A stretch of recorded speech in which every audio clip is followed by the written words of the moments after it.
Well, here is the engine out of the Granada. Now I took it out because it had kind of a knocking noise in it. So what I've done is I flipped it over already and I measured the clearances of all the bearings. And I found that the main bearings there was a little bit too much clearance in all the main bearings. So I'm going to replace those with 1,000th undersize just to take up what little slack there is. Hopefully it'll work. And then I also found one of the rod bearings. It looks like something got into the oil passage or got under the bearing somehow and wiped out that bearing. So I'm going to see if I can't replace that, maybe touch up the crank a little bit. What I should do is replace it, but I'm too damn cheap. So we're just going to do the bearings and hope that it works. To get the crank out, I basically got to take all this stuff here off and then roll it over and take the caps off. And then I should be able to pull the crank out and put new bearings in. So that's what I'm going to go ahead and start doing with this.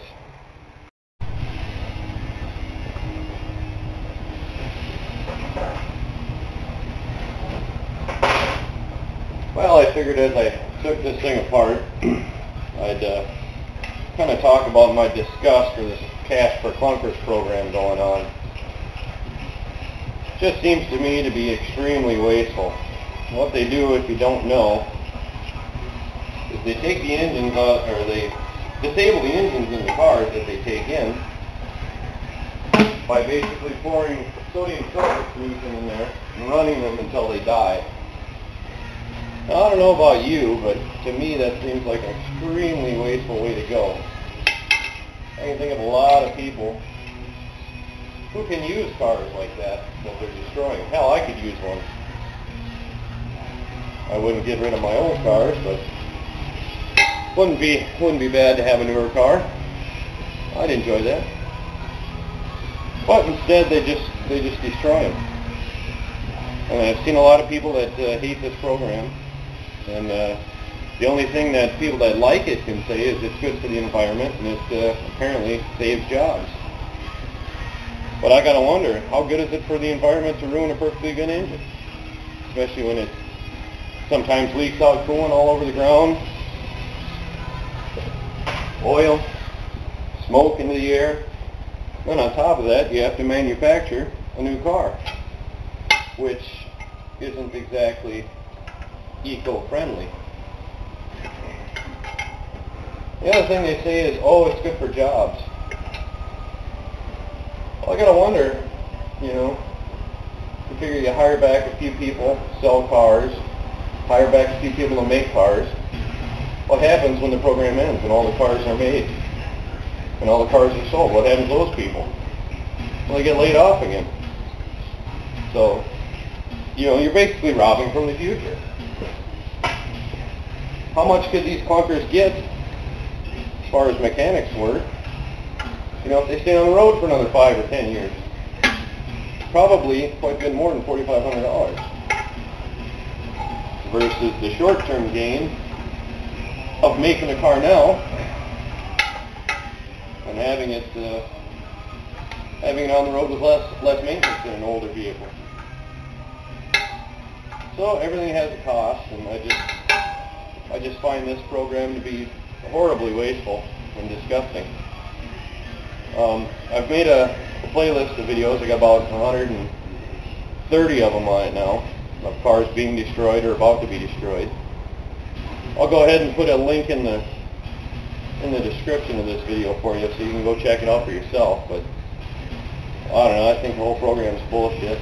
We got the idea from Germany, and there was a lot of fraud in that program, I guess. People would sell cars that are supposed to be scrap. So what our genius government came up with was destroy perfectly good engines so they can't sell the cars, which is extremely wasteful. And apparently there are a lot of other European countries that are doing a similar program. The rules are different, but basically you trade in your car and they give you money for a new one. I think in Europe they don't destroy the engines because that's just stupid. But anyway, that was kind of my rant on this. while I take this sucker apart. I'll go ahead and continue. I won't film the whole thing, but I'll stop in at certain points and show you my progress. There we go, finally got that fan off. I'll take the belt off.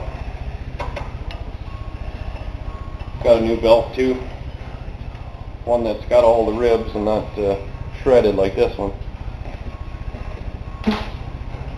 So I guess now I just start taking off the accessories.